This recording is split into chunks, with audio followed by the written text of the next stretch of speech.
What's up, everybody? This is Jay. Hey, it's Dorian. And we want to welcome you to the Takeover Pod, where we go against the grain, but keep God first in all that we do. Every time. So listen, today, it is December. Right? It is the Christmas season. Yes. And 'tis the season to be jolly. And you know, we know Jesus is the reason for the season. And we're all supposed to be happy. But I ain't going to lie, this season sucks. Yeah. Yeah. This season sucks. And it sucks for a lot of people. Yeah. But why? Why does the season suck for you? Why does the season suck for me? The Yeah. season sucks for me because I have people who I would like to celebrate with that are not here anymore. Sure. You know what I'm saying? And specifically my grandfather, who I realized he has not been gone for 3 years. Yeah. I just realized that. Yeah. He has been gone for his third Christmas. Right. So Right. it is actually 2 years, but it's his third Christmas because he passed away on September 5th. Yep. Of 2021. So I was wondering, because just to be transparent with everybody, once December hit, I was kind of like, why am I just like not beat for anything or anyone?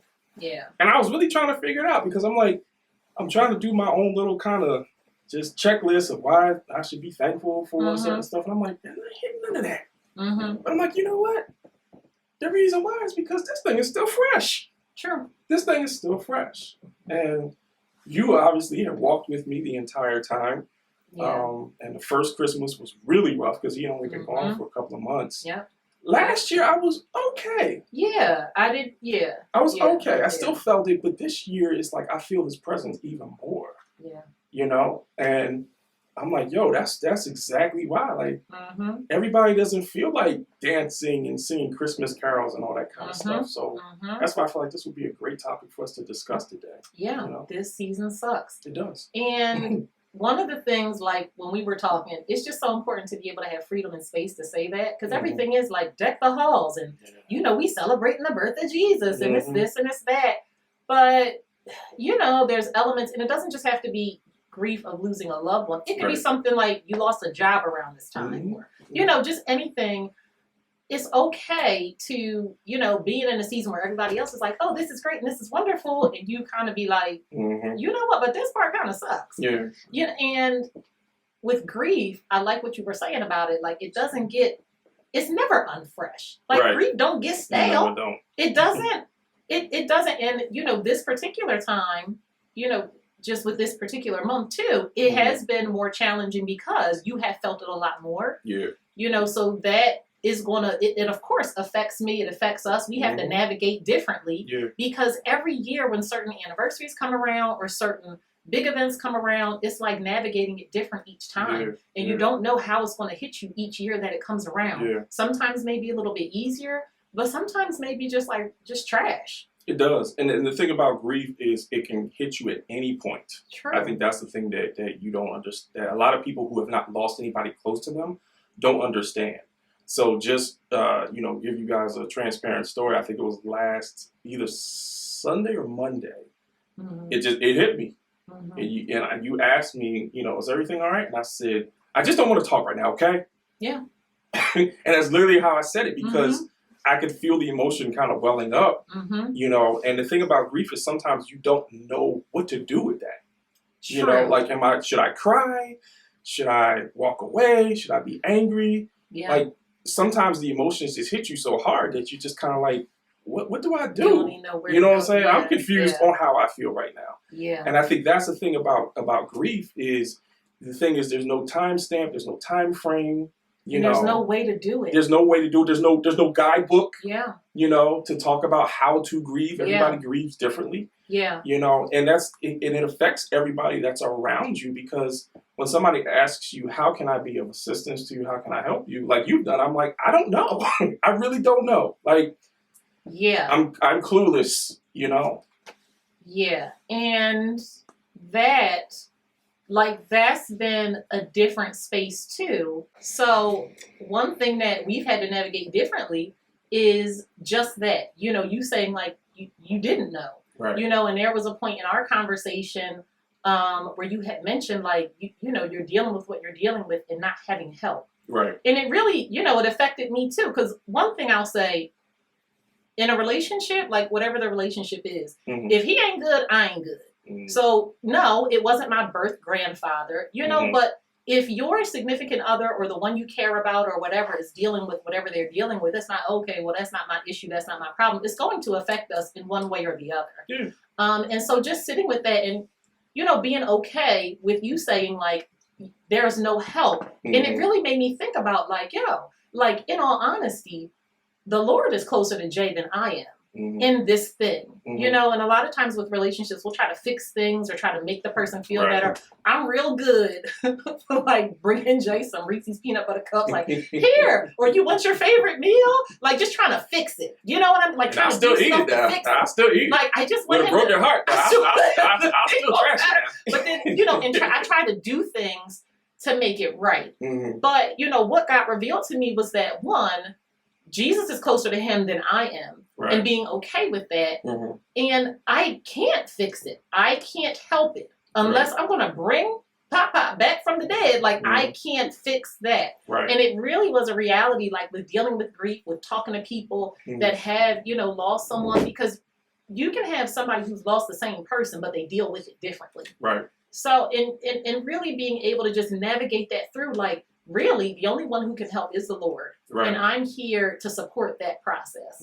And just kind of pray it through and not try to fix it, not try to make the person be happy and joyful if that's just not how they feel, because it sucks.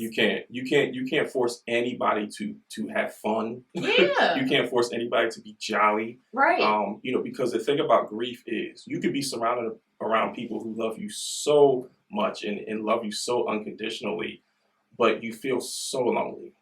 And I think that's the thing about grief too is, you know, there are times in which I feel so alone because, you know, the person who, the male figure in my family, the only person who said that he is proud of me, the person who would always say that, you know, how you doing, all that kind of stuff. I realized that, you know, the reason why it hurts is not just because I lost my grandfather, it's because I lost a father, basically. You know what I'm saying? I lost somebody who, you know, was always checking to see how I was doing. And the funny thing about my grandfather is he never talked on the phone long. Y'all was my grandfather would be on the phone for like 5-7 minutes. And he'd be like, all right, gotta go. Or he was like, okay, you know, here's your grandmother. You know, but it was those 5 to 7 minutes every week that gave me life. You know, and I think that's the thing too. So when you lose that, you know, you have this feeling of loneliness. Because you can't replace that.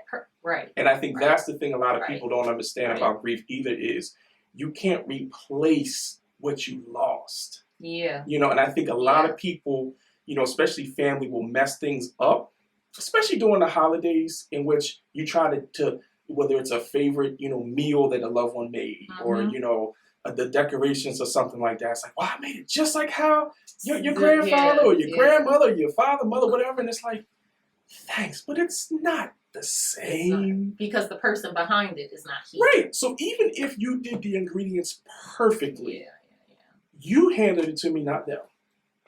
You know? Like, you know, if it's a gift or whatever, like you handed it to me, not them. You know, and you know, so I think, you know, hopefully this is an encouragement to people who keep trying to fix. Stop doing that. Because you will never replace the void that is missing. And it's important for those that are Christians, you know, Christ representatives, whatever you want to call yourself. You believe in the triune God, okay? Right? Because, you know, people be believing all kinds of stuff. You know, that you can say, you know, that I'm going through it right now. I'm not feeling this holiday. I'm feeling a little depressed, a little down, and that doesn't mean you love God any less.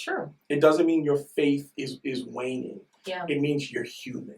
You know, and I think that's what's important for people to understand as well. You know? And comfort, because it always reminds me in the Bible when, you know, it talks about like God is the God of comfort, and those who mourn, they're going to be comforted. But comfort, it can look, it can come from a lot of different ways. It can come from different people, different things can comfort, but comfort isn't cure.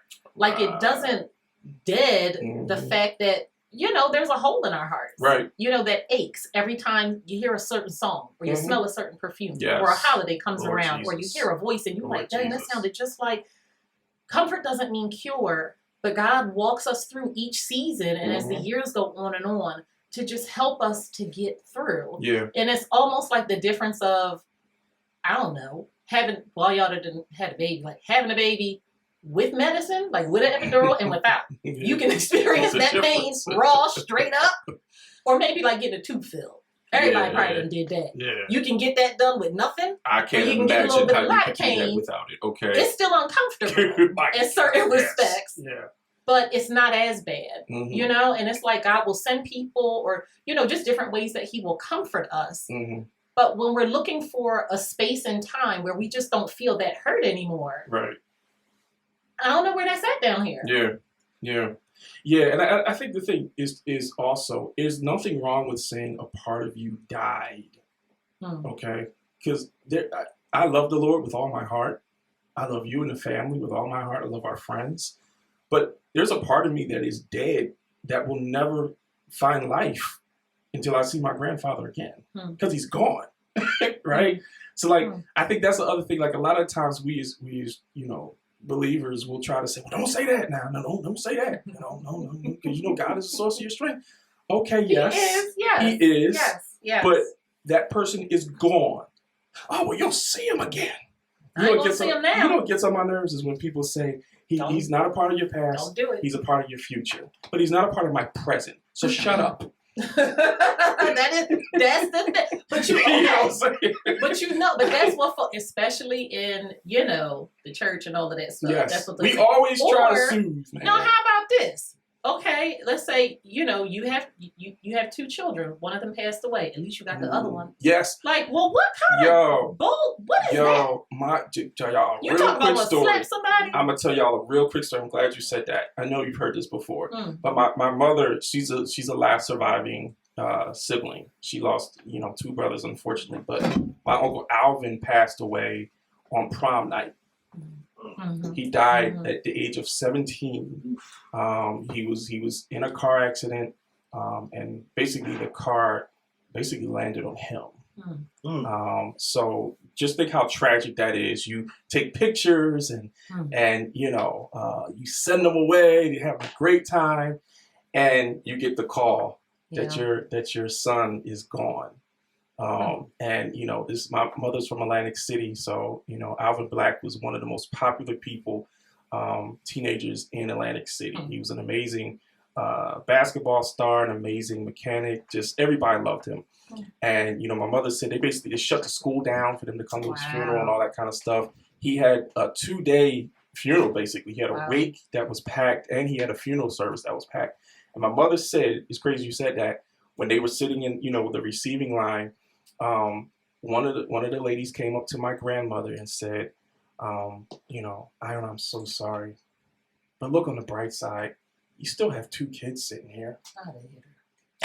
And my grandmother is a feisty person who probably would have knocked her out. Oh my God! If it was not for the grief that was overwhelming her. Are you kidding me right now? Like, that's the best you could come up with. Like, stop. You should have stopped at the "I'm so sorry," right? But like, you tried to prescribe a solution to someone's pain by saying that. I mean, like, I think we, you know, as people, as black folk, like, you know, but as people in general, we are uncomfortable with grief because it's like deep down we know that there's nothing we can do about it. And the fixer and the maker better, that ain't a word, but all of us doesn't know what to do with that. We don't know how to just sit with somebody and just be there. Like, being there is comfort. You're checking in is comfort. So we just say stuff. And not that person meant wrong. I still probably, somebody would have to hold me back though. She would have known, right? I would have. But it's that thing called this toxic positivity. Where you being positive, but it's just like you say that and totally dismiss the fact that my son is gone. And now that I got this backup kid, like, that's supposed to fix the fact two that backups. I had some backups. Second and third it shouldn't be that bad. And how many times do we do that? You know, you go to funeral, you know, you hear people, and they just say things that, I think one of our friends, I remember her saying something about her husband had passed away, and she was sharing with me, like, about how people was like, the Lord will bless you with another. Oh, like, so what the world? I'm supposed to be happy about that? I was just like, folks be ready to get slapped up in these funeral services. Person ain't even in the ground yet, and you talking about like what? the Lord will get like what? How do you know I even want like? Shut up. That's what I said. Shut up. But it's like they're like almost like we gotta have something to fill that space. We can't just let that space be and let that sit. Be hands off. Let the person process how they need to, and just be there. Yeah. Well, you know, we seen in the Bible when Job was going through what he was going through, his friends had it partially together, right? Because they sat with him. But then they started talking. Yeah, doing remember they were just like, "What? You sure you ain't doing nothing? What you do wrong? All this." I decided to slap them too. You know what I'm saying? Like you had it right the first time when you just came to sit with me, but then you had to open up your daggone mouth. Sure. You know what I'm saying? And that's the thing. Like a sister who I work with, her friend unfortunately, lost her 18-year-old tragically to cancer right before Thanksgiving. I mean, right before Thanksgiving. And I'm just like, Lord have mercy. And she asked me, she was like, I'm going over the house. What should I do? And I was like, just sit down. Yeah. I was like, just sit down. Just be there. Yeah. Be available. And I said, absolutely under no circumstance do you mention any scriptures. Yeah. Or do you do any type of mini sermons? Yeah. They don't want to hear that. Yeah. I mean, just be there and be available. And sometimes it's, hey, you guys y'all need some food? And you know what I'm saying? Or that is comfort. Do you need me to go to Target and get you guys some groceries? Yep. Like, well, whatever it is. Yep. Just being present. And I think that's the main thing that, so that's why we were saying how we as Black and brown communities, like to always have a solution. Yeah. Sometimes the solution is just not sometimes, all the time. When somebody loses a loved one, the solution is just being quiet.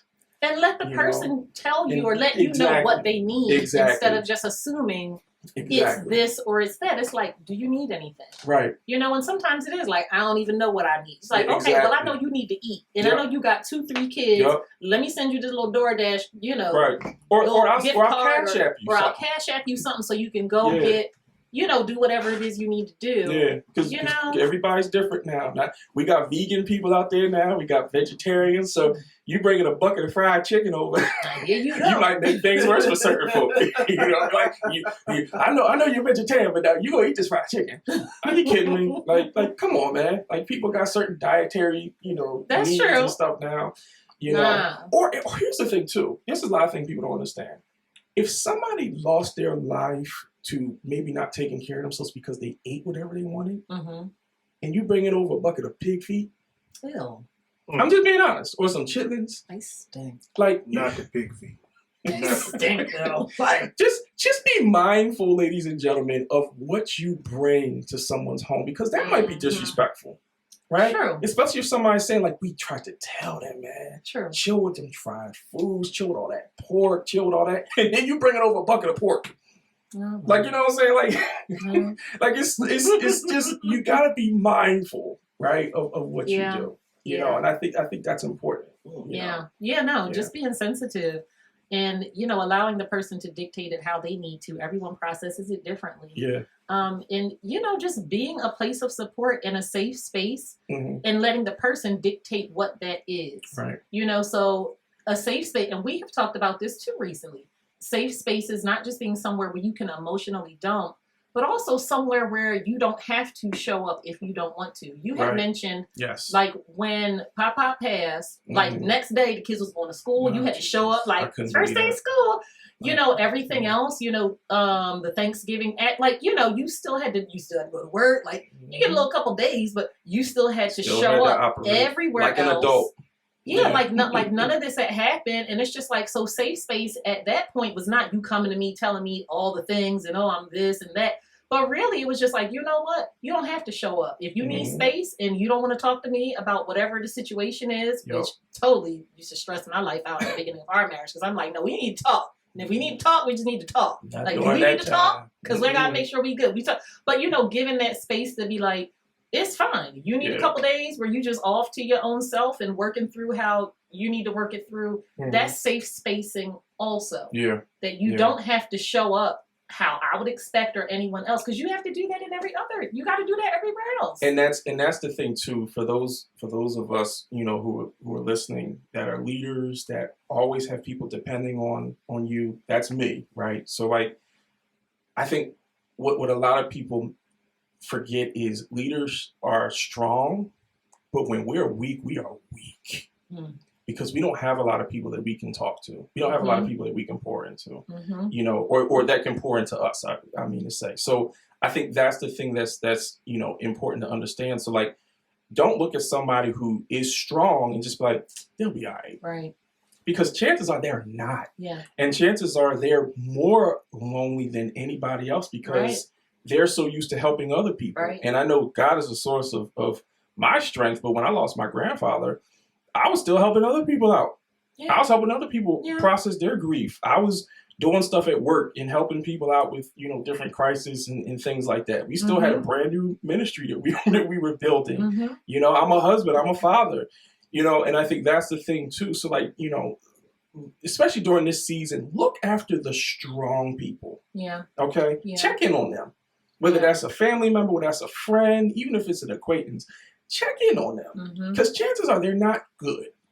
They might say they're good, because if they tell everybody else that they're not, it will affect everyone around them. I know if I go to my job and I tell them that I'm not good, it affects the whole culture of the day. So I had to fake my grief, because I knew it would affect everybody around me. And actually I didn't tell anybody. Wow. The only people that knew that my grandfather had passed were the management team that I'm a part of, because I actually found work as an escape, from my grief, and I didn't want people walking up. Oh, I'm so sorry. Bringing it right back up, surfing it right back up. I've been working at my job for almost 11 years, and I did not, to this day I have not cried, broke down, thank the Lord, but I knew that was going to happen. You know what I'm saying? And I think it's important, especially for the brothers, brothers, let them hear me out.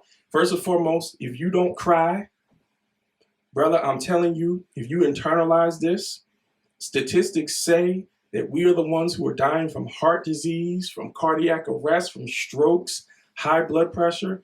I take medicine for high blood pressure. I've been taking that for how many years? Like 7? For like 7 years. And thank the Lord, even when my grandfather passed, I was taking my medicine on the placeboard, because I wasn't going to be croaking. You know what I'm saying? But it's important for you to let it out. Okay? It is important for you to let it out. And I hear you. If I cry, everybody. Look, take yourself in the bathroom. Okay. Go on a drive. I did that. There were times in which I really just had to just like scream crying, like wailing crying. Man, I would take myself on a drive, park myself and let it out. That's the best place. It is. Because ain't nobody going to hear you. Now, you don't got tinted windows. Well, you're all right. You're all right. Still. Just don't park in a well-populated area, because if you people might call the cops, because we are black. So, But it is. But no, it's important. You know what I'm saying? And I think the other thing is therapy. Yes. Therapy was really important for me. I am one of the first male members of my family to go to therapy. I'm very proud of that. And I realized that I really needed it, because my grandfather also passed during the pandemic. I was already losing my mind before he died. And my grandfather died suddenly too. He wasn't struggling with an illness. He got sick Saturday morning, and he was gone by Sunday evening. Yeah. And I was unable to see him, because this is before there were vaccines and all that kind of stuff. So they wouldn't allow me to go to the hospital to say goodbye to him. They only, allowed my mother and my grandmother to go, and they weren't even going to allow my mother to go. Yeah. And my mother was like, bleep this, I'm going. This is my day. You know what I'm saying? So I went through that. So I think it's important for us as men to understand we are the standard bearers for stuff, but also understand strength comes in weakness as well. Sure. Show your kids, show the people that look up to you that being a man is crying, being a man is processing grief, being a man is not, I got this. Yeah. Right? Because when you say, I got this, this is, just a precursor for you to maybe look like this in a box. Just being honest. Yeah. Right? There's so many people who I know that said, I got this, and they are not here anymore. You know what I'm saying? So I think that's important as well, is being a standard bearer and saying, it's okay to cry. It's okay to grieve. It's okay to say, I'm not okay. Like I told you a week ago, I was just like, I ain't okay today. And I don't know if I'll be better by the end of the day. Yeah. But I ain't okay. We gonna see. Yeah, we gonna see. You know what I'm saying? You'll see.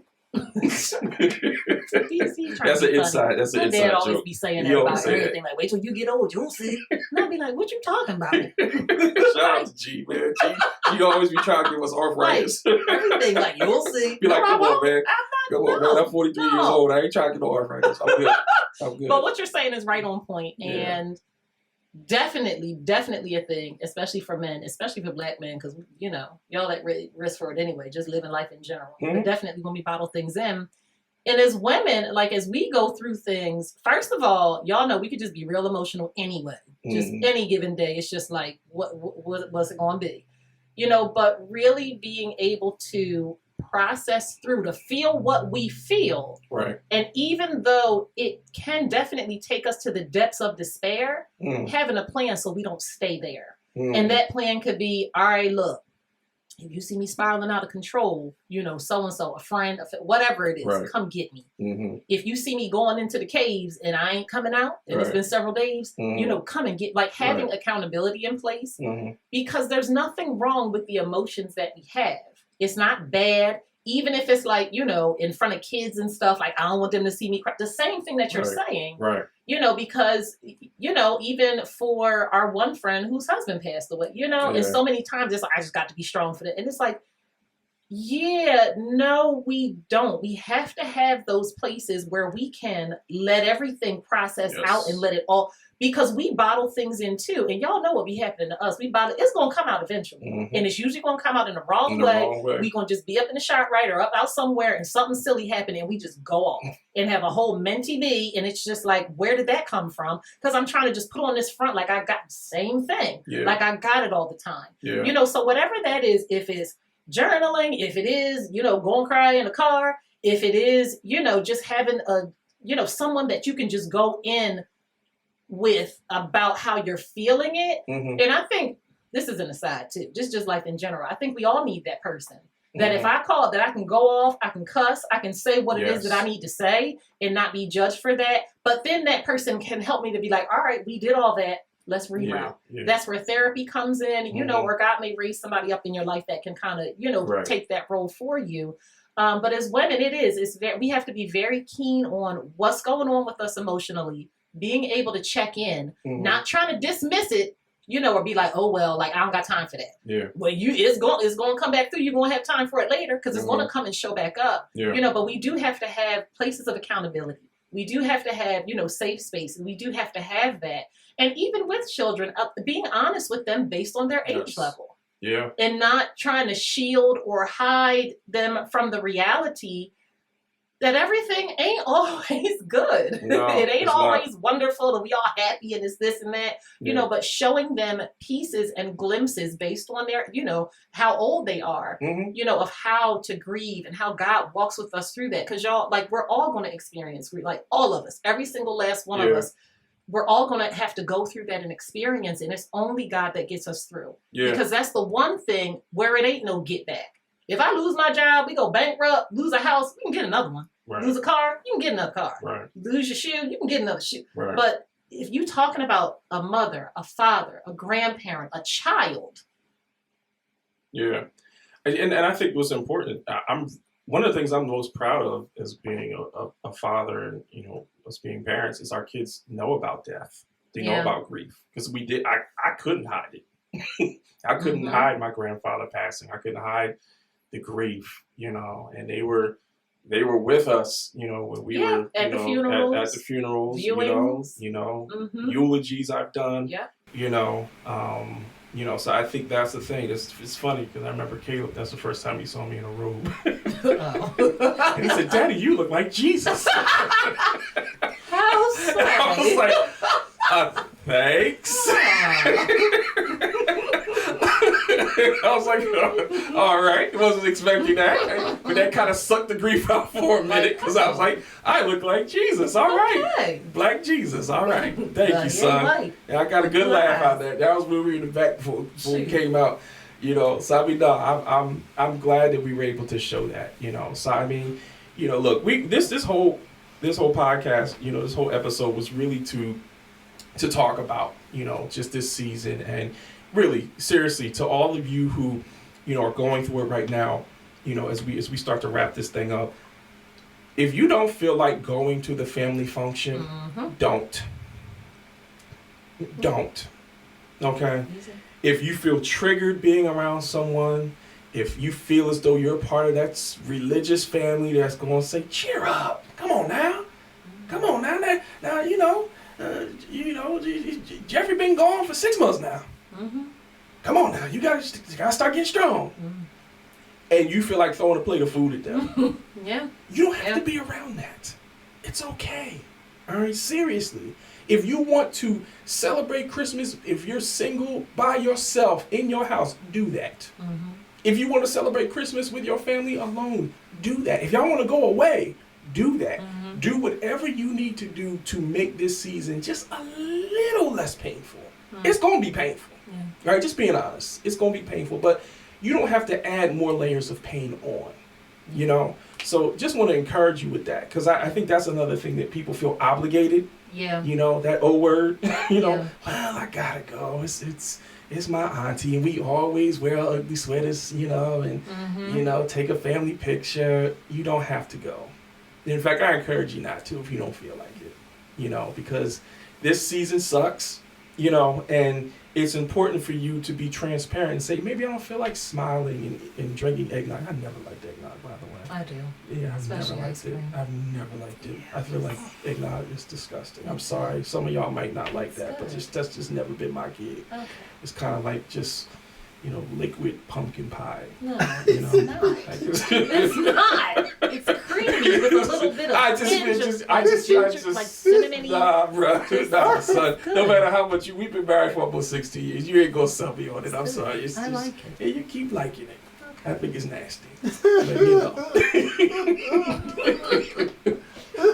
Proceed. No, that was. You know what? So that was it. You gonna end on eggnog? I know. You can. What you got to add? Nothing. You was good. Yeah. And then you going to. I'm like, great. He's just as great. I just had to throw that out there. I know everybody likes eggnog. I don't, y'all. And people be drinking it in gallons too. It's always sold out at Walmart. I'm like, why? Why? It's good. Lactose.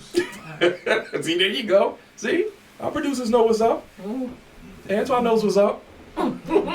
Kate, do you like eggnog? No. See? Oh, come on. See? No. See? Yeah, I can't do it. See? Look, they know what's up. I tried. I did try too. I did too. I don't think I was just like, I'll do apple cider and all that. Yeah, I do apple cider too. Apple cider. No matter how much you try to season it, it just, no. You don't season it. That's what I'm saying. Because the way it comes, it's just like, no, I tried mixing it with stuff, no. I can't get past the fact that it's eggs. It's not. It's like creamy goodness. Creamy goodness. Well, more it for you. Is. More I don't even know. So you don't even know what's in it. I don't know what's in it. Creamy goodness. Yeah. It's more for you this season. Yeah. Yeah. Okay. In abundance. It's creamy trash, but it's awesome. Really? To me, it is. Okay. But you can love it because that's your preference. You know, that's your preference. That's right. Creamy trash, but it's all good. But no, we want to encourage you. You know, listen. You know, we're praying for all of you, and also pray for us too. You know, like I shared, this is a tough season. You know, for me, this is a tough season for our team.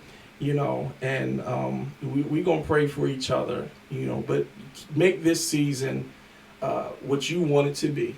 Yeah. You know, and you don't have to be what other people want you to be. Yeah. To make this season great. Make this season great for you mentally and emotionally, and we gonna get through this thing together. Yeah. All right. Anybody, you want to say anything else?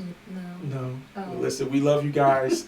Have as great as a Christmas as you want it to be. All right. I'm not even going to say a Merry Christmas because for some of us it's not. But have as great as a Christmas as you want it to be, and we're gonna get through this thing together. All right. Love you guys. Till next time. Bye.